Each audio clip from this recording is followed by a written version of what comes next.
कैसे रिकॉर्ड करता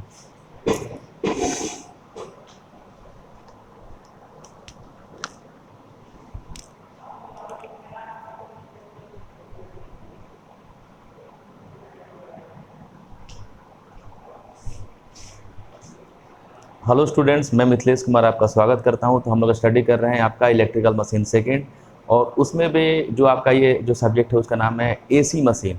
ठीक है, जिसमें स्पेशली हम लोग पढ़ेंगे जो भी एसी मशीन ऑपरेटेड मशीन है। ठीक है, तो उसमें अपना चल रहा है सिंक्रोनस मशीन। इससे पहले वाले टॉपिक में हम लोगों ने स्टडी किया था कि वो कौन कौन से फैक्टर हैं जो कि अल्टरनेटर के टर्मिनल वोल्टेज को अफेक्ट करेंगे। ठीक है, तो उसमें हम लोगों ने देखा था कि एक तो आपका रेजिस्टेंस था, armature resistance and then leakage reactance था। उसकी वजह से क्या था, जो टर्मिनल वोल्टेज था वो रिड्यूस हो रहा था। ठीक है, और उसी का एक टॉपिक ये भी था जिसको हम लोग बोलते हैं आर्मेचर रिएक्शन। ठीक है, आर्मेचर रिएक्शन की मदद से भी क्या होता है कि जो आपका जो टर्मिनल वोल्टेज है, ठीक है, वो क्या होता है, वो कम होता है। ठीक है, मतलब उस पर इफेक्ट पड़ता है, वो कम या ज़्यादा हो सकता है, लेकिन अपने को कम या ज़्यादा नहीं चाहिए। अपने को क्या चाहिए, अपने को बैलेंस चाहिए। ठीक है, अपने को बैलेंस चाहिए। ठीक है, तो अपना ये जो टॉपिक है आर्मेचर रिएक्शन, VVA बहुत इंपॉर्टेंट है और आपके एग्जामिनेशन में ये पूछा जा सकता है। ऑलरेडी हम लोगों ने डीसी मशीन में स्टडी कर लिया था कि what do you mean by armature reaction. ठीक है, तो हम लोग देखते हैं कि मशीन के अंदर क्या होता है कि जो आपका आर्मेचर फ्लक्स का मेन फील्ड फ्लक्स पे जो इफेक्ट होता है उसको हम लोग क्या बोलते हैं, उसको बोलते हैं आर्मेचर रिएक्शन।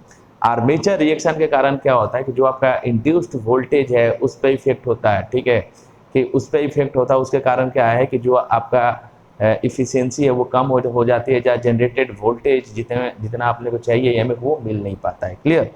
तो हम लोग क्या देखते हैं कि सपोज दैट कि जो कंडक्टर है वो मैग्नेटिक लाइंस को या फ्लक्स को कट कर दे तो आपका ईएमएफ जनरेट होता है। ठीक है, तो कंडक्टर रोटेट करते रहता है और फ्लक्स को वो कट करते रहता है। ठीक है, लेकिन जब आर्मेचर रिएक्शन के केस में क्या होता है कि जो आपका मैग्नेटिक लाइंस ऑफ फोर्स जो है, ठीक है, वो सीधा ना होकर वो तिरछी हो जाती हैं।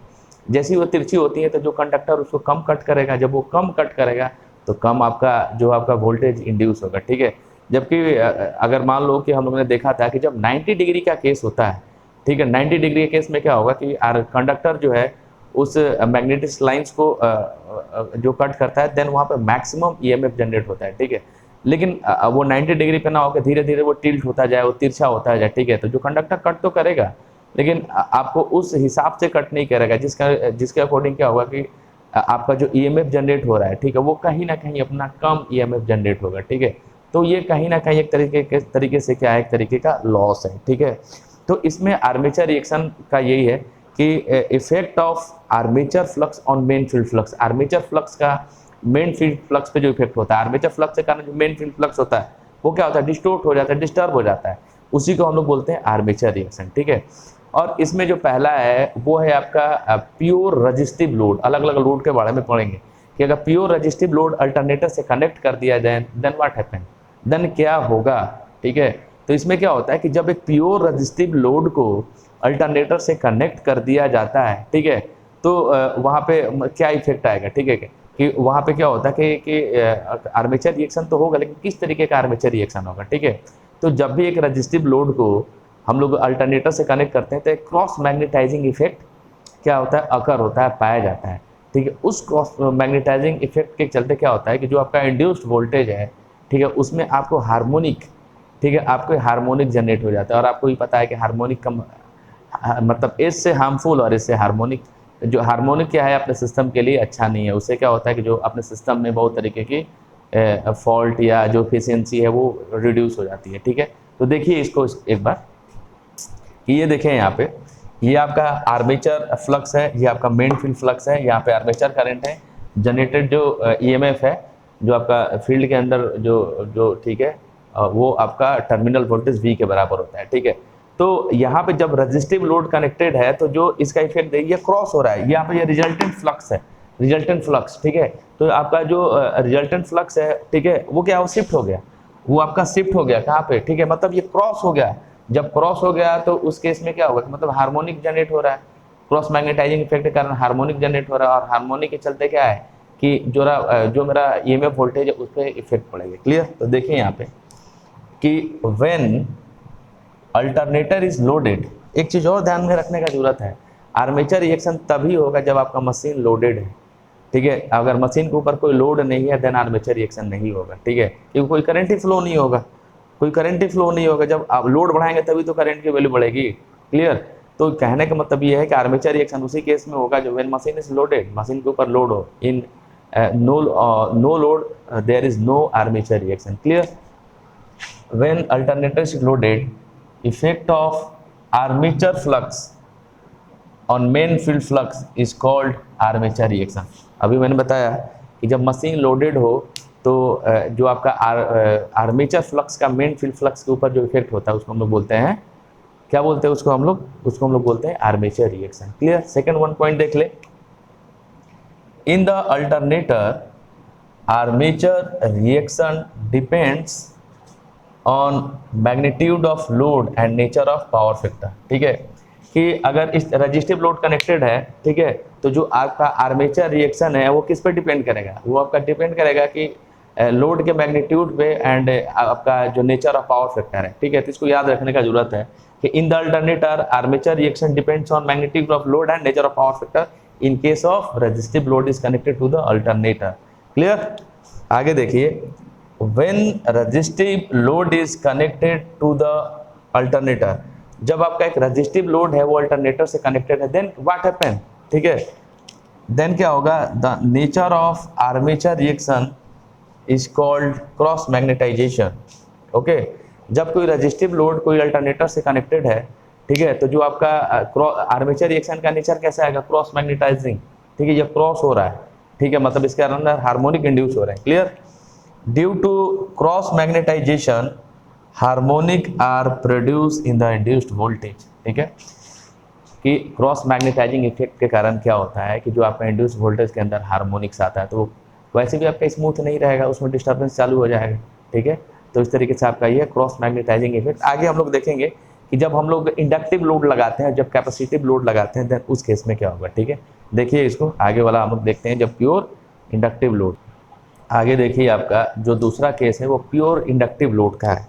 ठीक है, इससे पहले क्या था कि जब रजिस्टिव लोड कनेक्टेड हो, अब यहाँ पे है कि प्योर इंडक्टिव लोड जब अल्टरनेटर से कनेक्टेड हो देन आपका क्या होगा, ठीक है, तो देखिए यहाँ पे कि सिंपल सा है कि ये तो आपका क्या है कि जब प्योर इंडक्टिव लोड है तो कुछ इस तरीके का इनका ये बनेगा। ये आपका क्या है, मेन फील्ड फ्लक्स है, ये आपका आर्मेचर फ्लक्स है। तो नेट फील्ड फ्लक्स के ये दोनों एक दूसरे का अपोजिट है।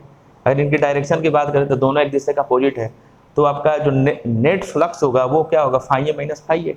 मतलब कि यहाँ पे देखिए, यहाँ पे मेन फील्ड फ्लक्स में से आर्मेचर फ्लक्स क्या हो रहा है, रीड माइनस हो रहा है। तो ओवरऑल जो आपका नेट फ्लक्स है वो क्या हो जाएगा, कम हो जाएगा। जब फ्लक्स की वैल्यू कम हो जाएगी, जब कम हो जाएगी तो उस केस में क्या होगा, ठीक है, जब उसी की वैल्यू कम हो जाएगी तो आपका जो जनरेटेड जो ईएमएफ है वही कम हो जाएगा। जब वो कम हो जाएगा तो वोल्टेज भी कम हो जाएगा। क्लियर। तो देखिए यहाँ पे कि जब यहाँ पे नेट फ्लक्स की वैल्यू कम हो जाएगी तो उसकी वजह से क्या होगा कि जो आपका जनरेटेड ईएमएफ है, ठीक है, फील्ड के अंदर, ठीक है, वो कम हो जाएगा। ठीक है, और देन उससे क्या होगा कि जो आपका टर्मिनल वोल्टेज है वो भी कम हो जाएगा। ठीक है, और हम लोग को जो अपन सिंपल सी बात करें तो फाई इक्वल टू होता है NI अपॉन में S। N क्या है, नंबर ऑफ टर्न्स, और I क्या है, करंट, और S क्या है, रिलक्टेंस। इसको हम लोग S को क्या बोलते हैं, रिलक्टेंस या एयर गैप। ठीक है, एयर गैप। क्लियर। तो वही यहाँ पे लिख दिया कि फाई एम इक्वल टू क्या होगा, MF अपॉन में S, और हम लोग बात कर रहे हैं फाई एम की तो ये होगा NF IF into S। IF क्या है, फील्ड करंट है, और नंबर ऑफ टर्न्स, फील्ड के अंदर जो भी नंबर ऑफ टर्न्स है, और S क्या है, आपका रिलक्टेंस है। ठीक है, अब देखिए यहाँ पे कि सिंपल से कहने का मतलब यही है कि जो आपका नेट फ्लक्स तो कम हो गया। जब नेट फ्लक्स कम हो गया तो जो आपका इंड्यूस्ड वोल्टेज है वो कम हो गया।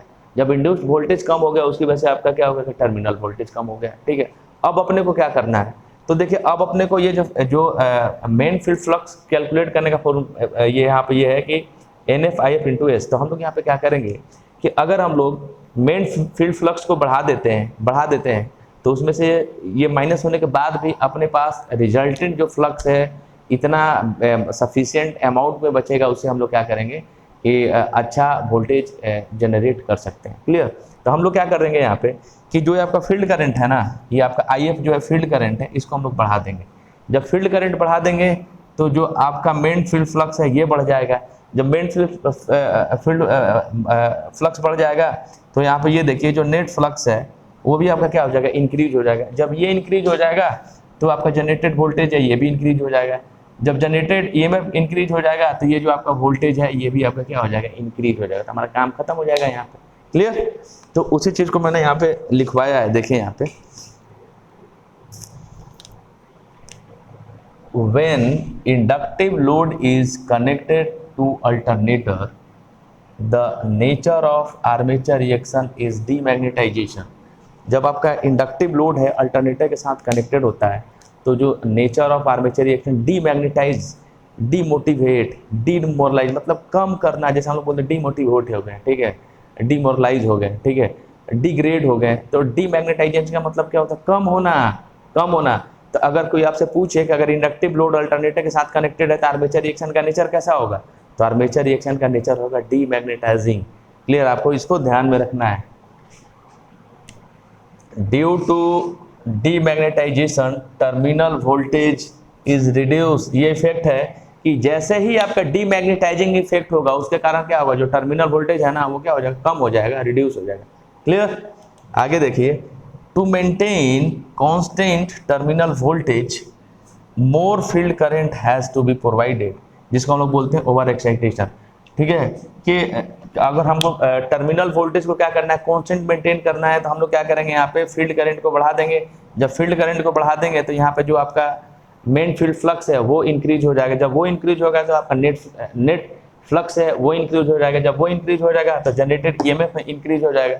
जब जनरेटेड ईएमएफ इंक्रीज होगा तो जो आपका टर्मिनल वोल्टेज है वो भी इंक्रीज हो जाएगा। तो कहने का मतलब यही है। ठीक है, क्लियर है? आगे हम लोग देखते हैं कि जब आपका कैपेसिटिव लोड कनेक्टेड हो तो क्या हो। देखिए यहाँ पे अगला जो केस है, केस नंबर 3, ठीक है, प्योर कैपेसिटिव लोड। देखिए आपका जब प्योर कैपेसिटिव लोड जब आपका अल्टरनेटर के साथ कनेक्टेड है तो ये जो ग्राफ यहाँ पे क्या होगा कि जो मेन फील्ड फ्लक्स और आर्मेचर फ्लक्स दोनों क्या होगा, एक ही डायरेक्शन में होगा।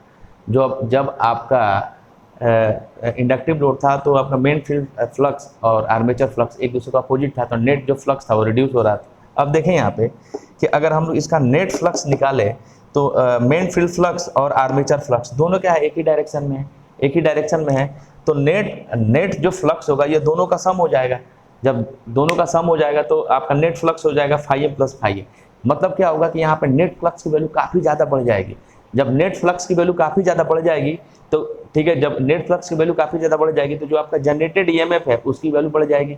जब जनरेटेड ईएमएफ की वैल्यू बढ़ जाएगी उसकी वजह से आपका जो टर्मिनल वोल्टेज है, ठीक है, वो बढ़ जाएगा। ठीक है, तो अपने को यहाँ पे टर्मिनल वोल्टेज बहुत ज़्यादा हो जाएगा।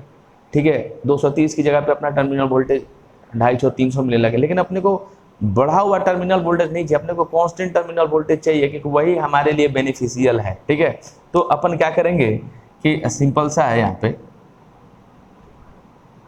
φm बराबर क्या होता है, NF अपॉन में S। ठीक है, तो अब अपने को क्या है कि जो आपका नेट फ्लक्स है एक वो क्या है कि दोनों का इस केस में सम हो रहा था। ठीक है, तो जब नेट फ्लक्स की वैल्यू इंक्रीज हो रही थी उसकी वजह से आपका जनरेटेड ईएमएफ इंक्रीज हो रहा था, उसकी वजह से टर्मिनल वोल्टेज इंक्रीज हो रहा था। तो इसकी वजह से क्या होगा कि बढ़ा हुआ टर्मिनल वोल्टेज अपने को मिल रहा था जो कि अपने लिए बेनिफिशियल नहीं है, अपने को कांस्टेंट वोल्टेज है। तो देन हम लोग क्या करेंगे कि जो आपका फील्ड करंट है ना उसको रिड्यूस कर देंगे। जो फील्ड करंट है उसको रिड्यूस कर देंगे। जब इसको रिड्यूस कर देंगे तो जो आपका मेन फील्ड फ्लक्स है वो क्या हो जाएगा, कम हो जाएगा। जब आपका मेन फील्ड फ्लक्स कम हो जाएगा तो नेट फ्लक्स की वैल्यू भी क्या हो जाएगी, थोड़ी सी कम हो जाएगी। ठीक है, जब नेट फ्लक्स की वैल्यू कम हो जाएगी तो थोड़ा सा जो आपका जनरेटेड ईएमएफ वो भी कम हो जाएगा और जो आपका वोल्टेज है वो भी अपना कम हो जाएगा। मतलब हम लोग उतना ही करेंगे जिससे अपने को कांस्टेंट टर्मिनल वोल्टेज चाहिए, जितना अपने को चाहिए। ठीक है, वो तभी होगा जब अपन जो आपका फील्ड करंट है उसको कम कर दें। जब फील्ड करंट को कम कर देंगे तो देन उसकी सहायता से मेन फील्ड फ्लक्स कम हो जाएगा। जब मेन फील्ड फ्लक्स कम होगा तो देन आपका नेट फ्लक्स भी कम हो जाएगा। जब नेट फ्लक्स कम होगा तो देन आपका जनरेटेड ईएमएफ है वो भी कम हो जाएगा। जब जनरेटेड ईएमएफ कम हो जाएगा तो जो आपका वोल्टेज है टर्मिनल वोल्टेज वो भी कम हो जाएगा और अपने को वही टर्मिनल वोल्टेज मिलेगा जो अपने को चाहिए। तो देन हम लोग उतना ही इस फील्ड करंट का रिड्यूस करेंगे और इस तरह के इफेक्ट को हम लोग बोलते हैं मैग्नेटाइजेशन। ठीक है, मतलब मैग्नेटाइजेशन बढ़ा हुआ जो इफेक्ट है। देखिए इसको, when capacitive load is connected to alternator the nature of armature reaction is magnetization। अब अपने को ध्यान में रखना है कि यहाँ से ऑब्जेक्टिव क्वेश्चन भी बन सकते हैं कि जब आपका कोई कैपेसिटिव लोड अल्टरनेटर के साथ कनेक्टेड है, देन आपका आर्मेचर रिएक्शन का नेचर कैसा होगा, आपका मैग्नेटाइजेशन होगा, मैग्नेटाइजिंग। क्लियर। आगे देखिए, due to magnetization terminal voltage is increase. अब अगर इस तरीके का इफेक्ट हो रहा है तो आपका मेन फील्ड फ्लक्स और आर्मेचर फ्लक्स दोनों एक ही डायरेक्शन में है, तो उसकी वजह से क्या होगा, जो नेट जो फ्लक्स है वो इंक्रीज हो जाएगा। देन उसकी वजह से क्या होगा, जो ईएमएफ है वो इंक्रीज हो जाएगा। जब आपका ईएमएफ इंक्रीज हो जाएगा तो टर्मिनल वोल्टेज भी इंक्रीज हो जाएगा। Due to magnetization terminal voltage is increase. अब मेरा वोल्टेज तो इंक्रीज कर गया टर्मिनल वोल्टेज, अब हम लोग क्या करें, to maintain constant terminal voltage field current has to be reduce, जिसको हम लोग बोलते हैं अंडर एक्साइटेशन। ठीक है, तो हमको क्या चाहिए कि to maintain constant terminal voltage, हम लोग क्या करते हैं, इसकी फील्ड करंट को रिड्यूस कर देते हैं। जब फील्ड करंट को रिड्यूस करेंगे तो आपका मेन फील्ड फ्लक्स रिड्यूस हो जाएगा। जब मेन फील्ड फ्लक्स रिड्यूस होगा तो नेट फ्लक्स रिड्यूस हो जाएगा। जब नेट फ्लक्स रिड्यूस होगा तो जनरेटेड ईएमएफ रिड्यूस हो जाएगा। देन आपका टर्मिनल वोल्टेज रिड्यूस हो जाएगा, अपने को कांस्टेंट टर्मिनल वोल्टेज मिलेगा। ठीक है, तो आपको एक चीज़ ध्यान में रखने का है कि जब आपका कोई रजिस्टिव लोड कनेक्टेड हो तो आर्मेचर रिएक्शन का नेचर होगा क्रॉस मैग्नेटाइजिंग। जब आपका इंडक्टिव लोड कनेक्टेड हो तो देन उस केस में आर्मेचर रिएक्शन का नेचर होगा डीमैग्नेटाइजिंग। एंड देन जब आपका कोई कैपेसिटिव लोड कनेक्टेड हो तो उस केस में आपका जो आर्मेचर रिएक्शन का नेचर होगा वो होगा आपका कैसा होगा, वो होगा आपका मैग्नेटाइजिंग इफेक्ट। ठीक है, तो आगे वाले टॉपिक में हम लोग आगे लेक्चर में नेक्स्ट टॉपिक के साथ मिलते हैं, तब तक आप इसको रिव्यू कीजिए। Thank you.